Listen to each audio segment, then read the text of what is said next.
네, 오늘 조심스럽긴 하지만 3대 지수 그래도 조금 상승불 쪽으로 가주고 있습니다. 오늘도 시장 대응에 꼭 필요한 내용들 체크해 볼 텐데요. 글로벌 인사이트 시간이죠. 오늘은 퍼스트 프라임 리서치 이동근 대표 모셨습니다. 대표님 안녕하세요. 안녕하십니까. 네, 자 오늘의 주제도 바로 한번 확인해 보겠습니다. 오늘의 주제 4월 소비자 물가지수 CPI 그리고 트럼프의 중동 순방.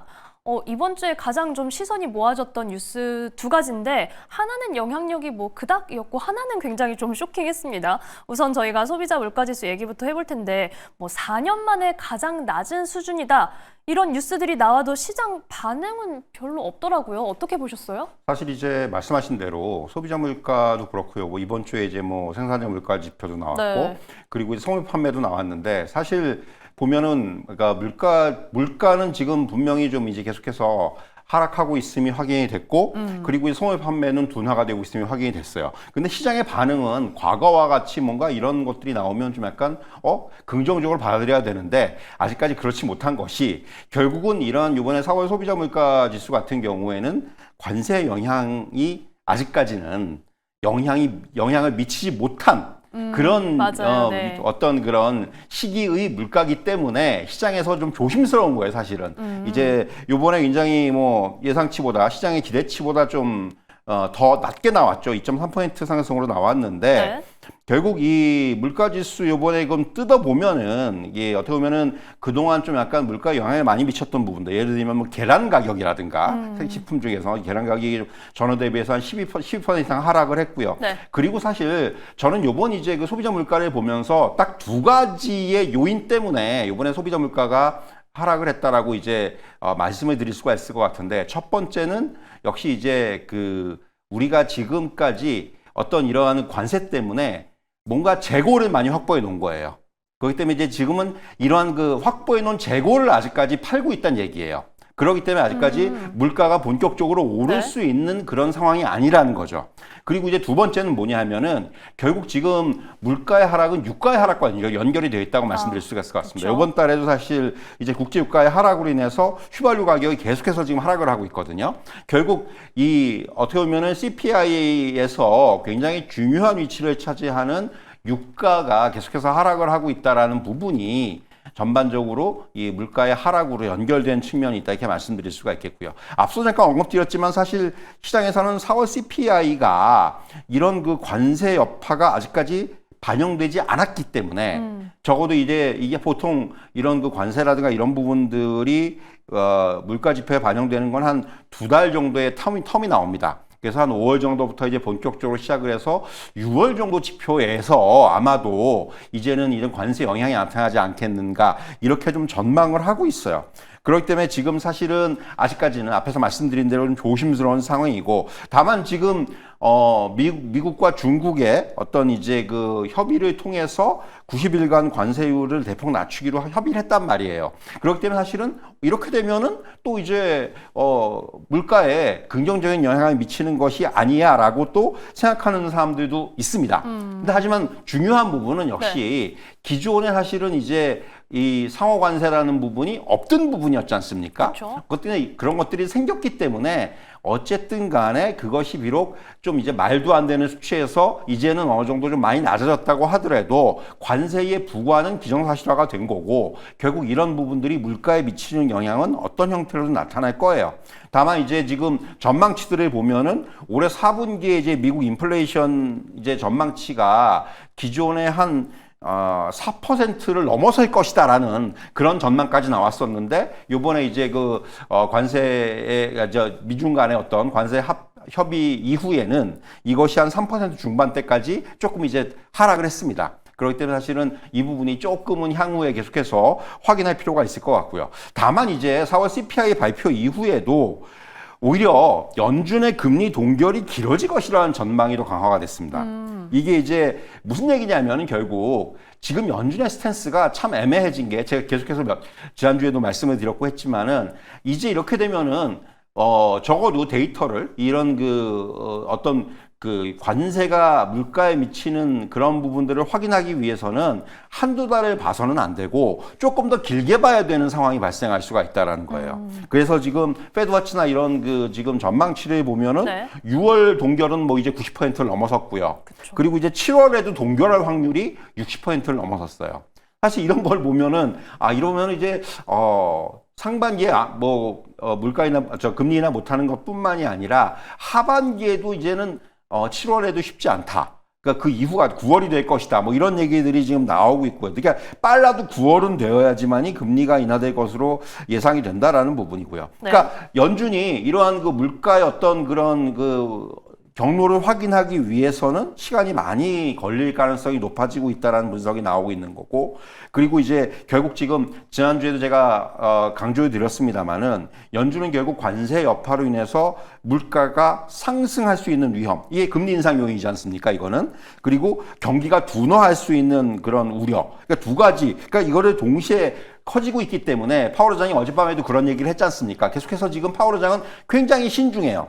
그러니까 지금 뭔가 4월 뭐 CPI가 안정됐다고 그래가지고 이런 걸 보고 트럼프 대통령은 당장에 빨리 금리 내려라 또 얘기했지 않습니까? 근데 결국 지금 연준은 그런 거를 지금 신경 쓸 만한 겨를이 없어요. 그러니까 지금 연준의 지금 온 촉각은 이런 이제 관세로 인해서 과연 향후에 물가가 어떻게 그 반응을 할 것인지에 쏠려 있기 때문에 결국 적어도 한 뭐 6월, 7월 정도의 데이터까지는 보고 나서 연준의 어떤 그 결정이 나오지 않겠는가. 결국 이렇게 이제 장기적인 어떤 관세로 인한 그 물가의 불확실성이 연준의 통화 정책을 늦추는 그런 좀 이제 작용을 하지 않겠는가. 이렇게 좀 정리해 드릴 수가 있을 것 같습니다. 정말 뭐 이러나 저러나 신중할 수밖에 없는 연준입니다. 그리고 사실 대표님이 저희 방송 나오실 때마다 이 시차를 두고 관세 영향이 반영되는 시기에 물가부터 주목하는 게 맞다. 이 점을 좀 반복적으로 강조해 주셨기 때문에 저희는 정말 6, 7월 데이터부터 또 한 번 주목을 해야겠고,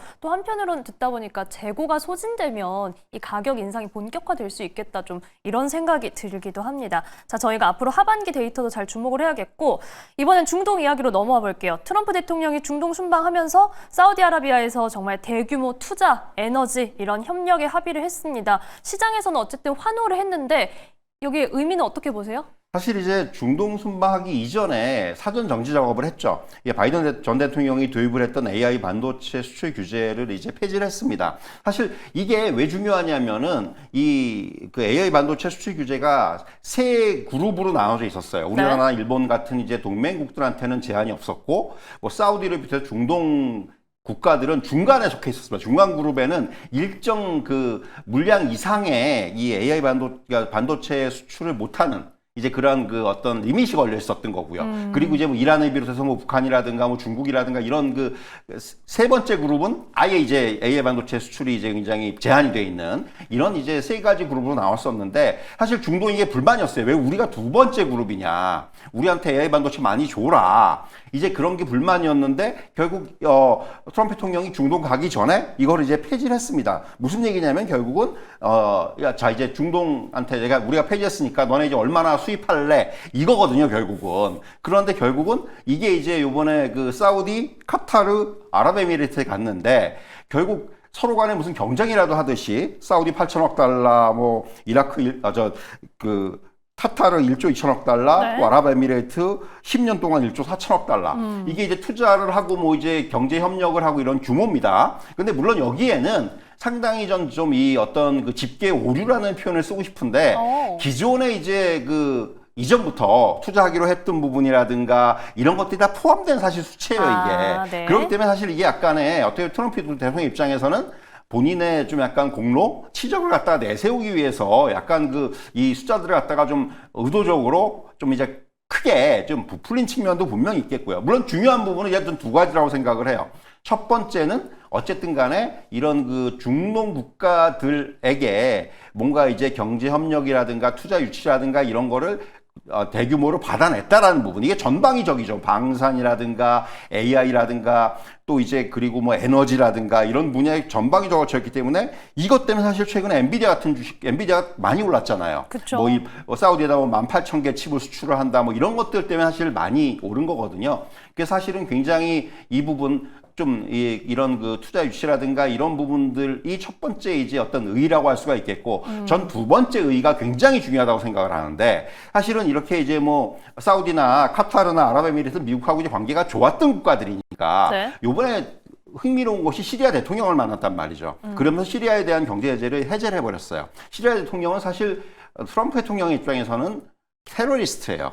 근데 만나가지고 시리아에 대한 어떤, 그만큼 이제 뭔가 기존과 좀 다른 모습을 보였는데, 이게 전체적인 지금 중동 정책의 가장 중요한 부분은 유가입니다.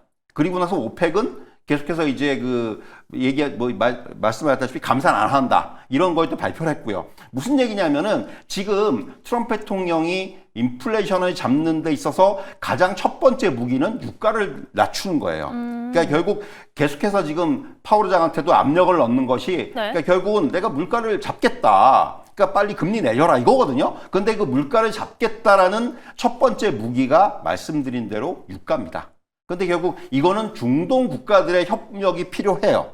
그렇기 때문에 이번에 중동 순방을 나선 목적이 그것이고, 결국 여기에다가 이제 경제 협력이라든가 투자 유치까지 이제 좀 덤으로 받는, 아마도 이러한 어떤 이번에 이제 구상이 나오지 않았나 생각이 들어요. 그렇기 때문에 이 부분이 사실 가장 중요한 부분이라고 생각을 하고요. 사실 이제 뭐 이런 부분 때문에 최근에 주가가 많이 올랐었는데, 뭐 지금 S&P 500 같은 경우도 어느 정도 이제 조금 단기 과열 국면에 접어들었거든요. 그래서 사실은 저는 조금 이젠 향후에 어떤 이런 관세 여파로 인한 기업의 실적이라든가 이런 것들을 우리가 확인하면서 이제부터는 대응할 필요가 있다. 결국 이제 관세 이전까지 지수가 올라왔기 때문에 지금부터는 이제 실적에 대한 부분들을 좀 더 확인하면서 시장에 대응할 필요가 있다. 이렇게 좀 결론 내리도록 하겠습니다. 네, 이번 주 이슈 분석과 함께 앞으로는 좀 기업 실적에 대해서도 살펴보자. 어찌 보면 선별적인 대응이 좀 필요할 것 같습니다. 자, 오늘 말씀 여기까지 듣죠. 퍼스트 프라임 리서치 이동근 대표와 함께했습니다. 고맙습니다.